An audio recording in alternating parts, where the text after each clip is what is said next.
नमस्कार दोस्तों। आज हम कक्षा 10 का एक पोएम पढ़ने वाले हैं।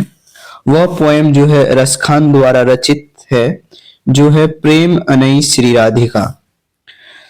प्रेम अनई श्री राधिका को पढ़ने से पहले हम रसखान के बारे में थोड़ा इंट्रोडक्शन देख लेते हैं।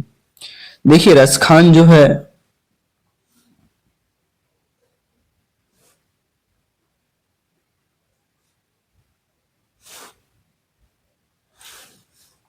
रसखान के जीवन के बारे में बोला जाता सही सूचना प्राप्त नहीं है, ठीक ना। इसका एक ग्रंथ है प्रेम वाटिका। इसी में थोड़ा बहुत संकेत मिलता है कि यह जो है दिल्ली के पठान वंश में उत्पन्न हुए थे, ठीक ना। पठान वंश से संबंधित थे कौन? रसखान। इसका रचना काल जो है जहांगीर के राज्यकाल में था, यानी कि जहांगीर के शासन के टाइम में यह अपना रचना यानी कि जो भी लिखते थे। जब दिल्ली पर जो है मुगल वंश का आधिपत्य हुआ तो पठान वंश जो है हार गया, और उस समय फिर ये दिल्ली से भाग करके ब्रज भूमि में आ गए, और कहा जाता है यही ब्रज भूमि में यह जो है श्री कृष्ण के भक्ति में लीन हो गए। इस प्रकार जो है यहाँ से इसका लाइफ में एक अलग मोड़ स्टार्ट हो गया, जहां पे वो श्री कृष्ण के भक्ति, श्री कृष्ण के प्रेम में जो है पूरा जीवन को अपना लगा दिए। और इन्हीं पे आधारित जो है हमारा यह पोएम रहेगा, जिसमें हम भक्ति, श्री कृष्ण का भक्ति और श्री कृष्ण का प्रेम के बारे में जानेंगे। तो इसका जो रचना है यह प्रेम वाटिका ग्रंथ से लिया गया है, और इसमें प्रेम संबंधी रचना है। इसके बारे में जो है एक लेखक है, एक ये भी अपने सदी के महान लेखक रहे हैं, भारतेंदु हरिश्चंद्र। यह जो है इनके बारे में, रसखान के बारे में कहा था कि इस मुसलमान यानी इस जो मुस्लिम जो हरिजनन पे, जो हरिजनन मतलब जो भगवान का जो सेवा करता है, जो भक्ति करता है, यह मुस्लिम जो है मुसलमान जो हरिजनन यानी कि हरि मतलब यहाँ भगवान हुआ, हरि का जन मतलब भगवान का सेवा करता है। इस पे कोटिन हिंदू वार यानी कि लाखों करोड़ों हिंदू न्योछावर है इन पे, जो इस तरह से मतलब रसखान के बारे में बताया गया।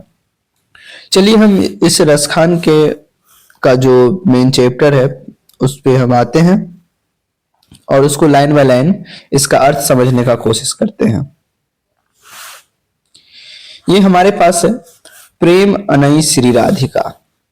अनई का मतलब होता है खजाना, भंडार। तो प्रेम का जो भंडार है वो श्री राधिका जी है। कौन है?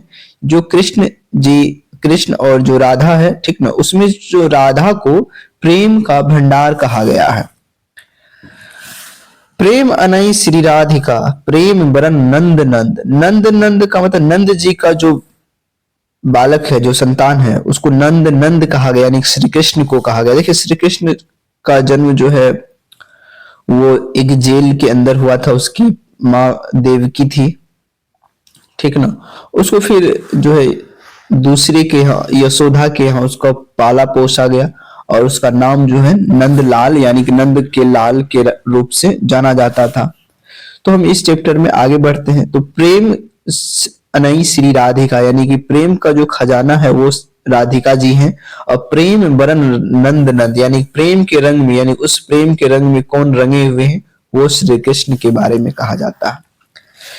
प्रेम वाटिका के दो माली मलिन द्वंद। देखिए, जैसे फूल का एक वाटिका होता है, ठीक ना, उसमें माली मलिन रहता है, लेकिन यहाँ जो प्रेम रूपी जो वाटिका है, जो बगिया है, जो गार्डन है, फुलवाड़ी है, ठीक ना, प्रेम का, उसके जो माली मलिन यानी रखवाला जो है, उसका जो मालिक है, जैसे कोई भी वाटिका होता है जहाँ फूल पत्ती ढेर सारे रहते हैं, वहां पे पानी पटाना, खाद देना, उसका देखभाल करना, तो वो माली मलिन का। लेकिन प्रेम का जो वाटिका है उसका जो माली और मलिन, माली मतलब श्री कृष्ण, मलिन यानी कि माली की पत्नी वो राधिका, तो वो दोनों कोई जो है उस प्रेम रूपी वाटिका के क्या है, माली मलिन यानी कि उसको देखभाल करते हैं।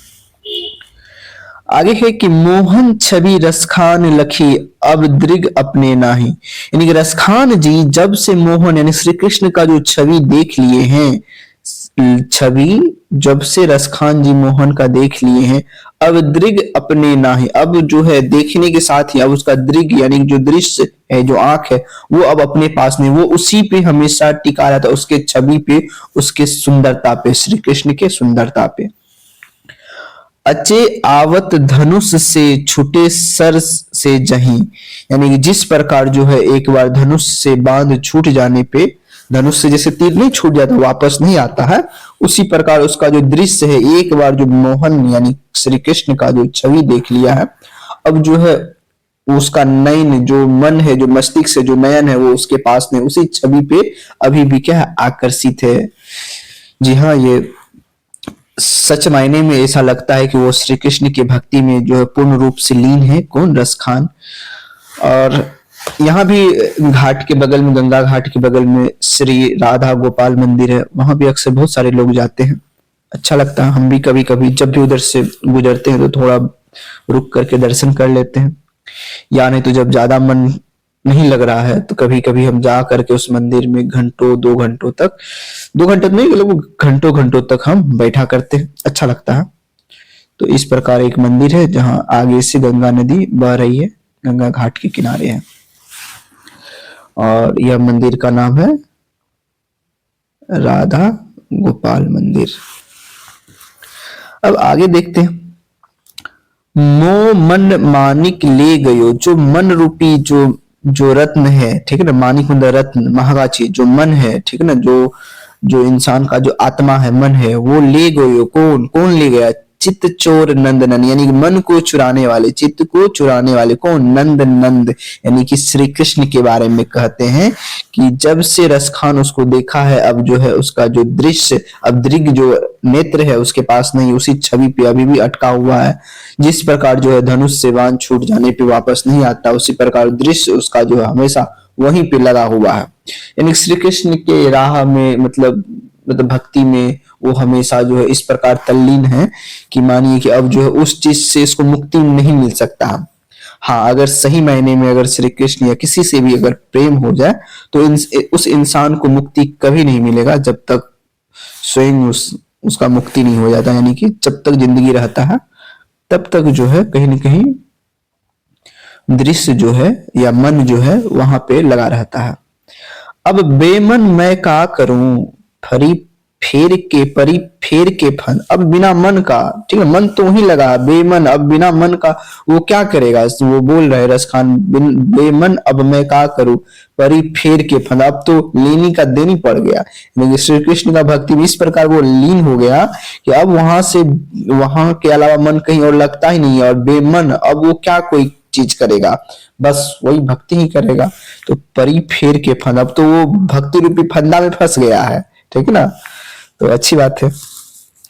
आगे देखिए, प्रीतम नंद किशोर, प्रीतम मतलब प्रेमी, ठीक है ना, नंद किशोर का मतलब है श्री कृष्ण।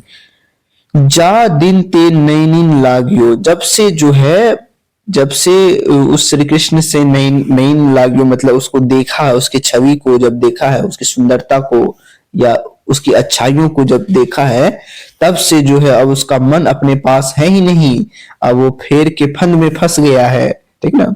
मन पावक चित्चोर, पलक ओट नाही करी सको। जब से जो है श्री कृष्ण को देखा, उसका मन जो है जो है, ठीक ना, पावक चित्चोर, चित्चोर मतलब मन को चुराने वाले श्री कृष्ण को जब से देखा है, पलक ओट नहीं करी सको, एक बार भी पलक झपका भी नहीं सका, इस प्रकार उसको देखा है, इस प्रकार उसका छवि जो है इसके हृदय में बस गया है। किसके? रसखान के। वो पलक तक भी नहीं हटा सके। वाह रे वाह, गजब। अब हम इसी को थोड़ा आगे देखते हैं। वो था एक प्रेम प्रसंग रचना था, प्रेम संबंधी रचना था। अब हम थोड़ा एक और है, अब एक और है यहाँ नीचे उसको देखते हैं। करील के कुंजन ऊपर वारो, ठीक ना, ये शीर्षक है। इसमें हम देखते क्या है आखिर। या लकुटी अरु कमरिया पर राज तिहुपुर की तजी डाड़ो, यानी कि इस लाइन का मतलब है कि लकुटी, लकुटी मतलब छोटा सा डंडा, छोटा सा लाठी ना होता है। देखिए, जो श्री कृष्ण थे वो गाय चराते थे, ठीक ना, एक ग्वाला थे और वो गाय चराने का काम करते थे।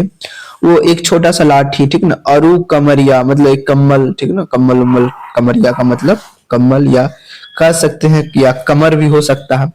तो एक कमर पे एक छोटा सा लाठी टाइप का, डंडा टाइप का रखते थे।